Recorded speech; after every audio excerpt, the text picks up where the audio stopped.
जब भी हम बोर्ड एग्ज़ाम्स की प्रिपरेशन कर रहे होते हैं, तो उस टाइम पे हमारे माइंड में ऐसा क्वेश्चन आता है कि जो भी मैंने पढ़ा है, वो चीज़ें मैं कुछ टाइम के बाद भूल जाता हूँ। या फिर ऐसा होता है कि जब भी मैं पढ़ता हूँ, तो मुझे ऐसा लगता है एग्ज़ाम में बहुत अच्छा टॉप करूँगा। लेकिन फिर होता ये है कि जैसे एग्ज़ाम हॉल में बैठता हूँ और 1-2 लाइन लिखता हूँ, 1-2 पैराग्राफ, फिर उसके बाद ब्लैंक हो जाता हूँ।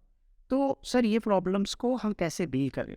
कि जो भी हम पढ़ाई करते हैं, वो चीज़ें हमको याद रहे प्री एग्ज़ामिनेशन का, हमको भूले ना, तो उसके लिए क्या किया जाए? तो देखिए, ये आपको समझना है कि ये प्रॉब्लम क्यों है। ये प्रॉब्लम इसलिए है क्योंकि जो भी चीज़ आप पढ़ाई करते हो, उसको आप डेली का रिवाइज़ नहीं करते हो। मान लीजिए आपने एक क्वेश्चन आज के दिन पढ़ा, तो आप कल के दिन नया टॉपिक स्टार्ट करने से पहले जो पिछला आपने पढ़ा, उसको एक थोड़ा-सा रिवाइज़ कर लीजिए।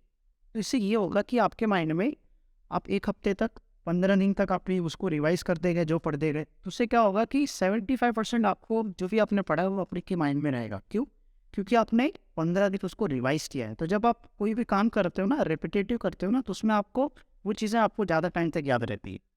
तो आप हमेशा जो भी चीज़ें पढ़ते हो, उसको आप जो है रिवाइज़ करते रहिए। क्योंकि मोस्टली ये होता है, 99% में केस में ये होता है कि स्टूडेंट रिवाइज़ नहीं करता है, और अगर वो रिवाइज़ करता है तो उतना सही से, लाइक वो ऐसी बस पढ़ लिया है, वैसा होता है। नहीं, आप जितने अच्छे से पढ़ाई किए हो, उतने अच्छे से वापस रिवाइज़ करो आप। तो आप 10 से 15 मिनट अगर आप रिवीजन के लिए दे देते हो, तो उससे क्या होगा कि आपको ज़्यादा टाइम तक वो चीज़ याद रहेगी। दूसरा आप ये करना, माइंड मैपिंग।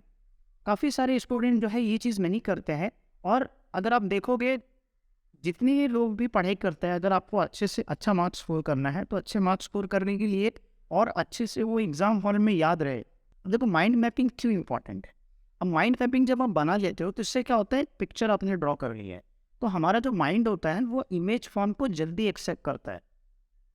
तो जब हमारा माइंड जो है उस इमेज फॉर्म को जब भी एक्सेप्ट करने का, दैट मीन्स वो ज़्यादा टाइम तक मेमोरी में फिट कर देगा।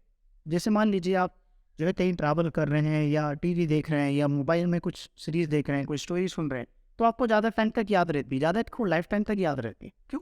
क्योंकि आपने जो भी चीज़ें देखा है, उसको इमेज फॉर्म में देखा है। तो जब आप बुक में पढ़ते हो, तो माइंड जल्दी जो है वो आपकी मेमोरी में फिट नहीं होता है। इसके लिए क्या करो, माइंड मैप बनाओ।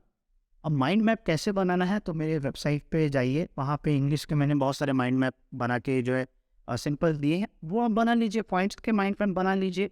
तो उससे क्या होगा कि एक चैप्टर में 10, मान लीजिए 4 मैप आ गए।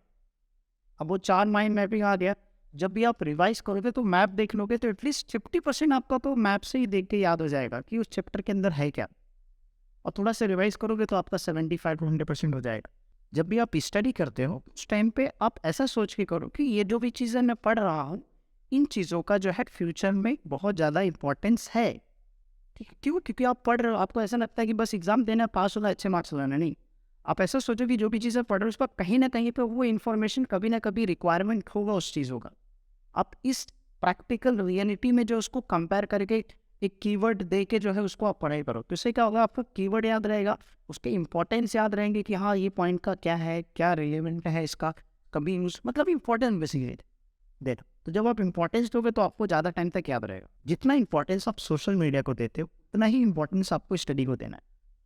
इससे ये होगा कि जब आप इंपॉर्टेंस दोगे, अब मान लीजिए आपने सोशल मीडिया 1 घंटा यूज़ किया, तो 1 घंटा उसी डेडिकेशन से पढ़ाई करो, तो फिर क्या होगा, आपको ज़्यादा टाइम तक याद होगा। और आपको जो है पढ़ाई करते समय जो है कोई दूसरी चीज़ों में इम्पोर्ट नहीं होना, जिससे माइंड डिस्ट्रैक्ट हो। अब मान लीजिए मैंने घंटा बहुत अच्छे से पढ़ा, फिर उसके बाद रील देख लिया, तो उससे क्या होगा, माइंड डाइवर्ट हो गया, आपने जो पढ़ा उसको फिर वापस से वही सेम पढ़ना पड़ेगा। आपने पढ़ा 1 घंटा, आप जो है 15 मिनट तक कुछ अपने माइंड को रिलैक्स करने के लिए कोई एक्टिविटी, या कोई ऐसा माइंड गेम या ऐसा कुछ आप करो, या कुछ खा लो, फिर उसके बाद थोड़ा सा माइंड फ्रेश करो, सारी चीज़ दूर करके मोबाइल को भी डिस्ट्रैक्ट, मतलब दूर रहो। इससे क्या होगा कि आपको सारी चीज़ें याद रहेगी। फिर आप जब पढ़ाई करोगे, तो उसको कोरिलेट कर पाओगे, हाँ इतना इतना घंटा मैंने पढ़ा। और माइंड मैपिंग नोट्स आपको साथ में बनाते चलना है। सो आई होप आपको ये वीडियो हेल्पफुल लगा होगा। अगर हाँ, तो वीडियो को लाइक कीजिए, कमेंट कीजिए, शेयर कीजिए। मिलते हैं नेक्स्ट वीडियो।